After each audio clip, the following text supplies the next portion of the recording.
প্রেমিকা। নাম তার খুব ছোট, দুইটি অক্ষরে। নদী বা ফুলের নামে হতে পারে একটি দ্বিমাত্রিক নাম, হতে পারে পাখি, বৃক্ষ, উদ্ভিদের নাম, কিন্তু তেমন কিছুই নয়। এই মৃদু সাধারণ নাম সকলেরই খুব জানা।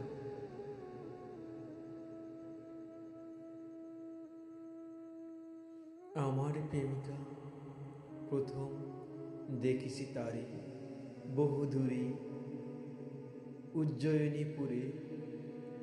এখনো যেখানে থামি সেখানে পৌঁছতে 1100 কোটি নৌমাইল পথ পাড়ি দিতে হয়। তবু তার আসল ঠিকানা আমার বুকের ঠিক বাপাশে, যেখানে হৃৎপিণ্ড ওঠানামা করে। পাঁজরের অস্তিত্বে লেখা তার টেলিফোন নম্বরে অসংখ্য শব্দগুলি।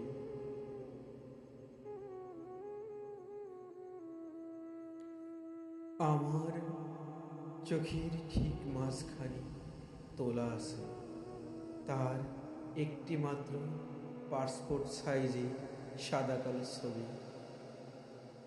আমার প্রেমিকা, তার নাম সুধোর নীলিমা। রক্তিম গোধূলি, নক্ষত্র খচিত রাত্রি, উজ্জ্বল ঝর্ণার জলধারা, উদ্যানের সবচেয়ে নির্জন ফুল, মন হুহু করা বিষণ্ণতা। সে আমার সীমাহীন স্বপ্নের জগৎ। দু চোখে এখনো তার পৃথিবীর সর্বশেষ রহস্যের মেয়ে, আসন্ন সন্ধ্যার ছায়া। আমার প্রেমিকা, সে যে অন্তহীন একখানি বিশাল গ্রন্থ। আজ তার পড়িনি একটি পাতা, শিখি নাই এই দুটি অক্ষরের মানে।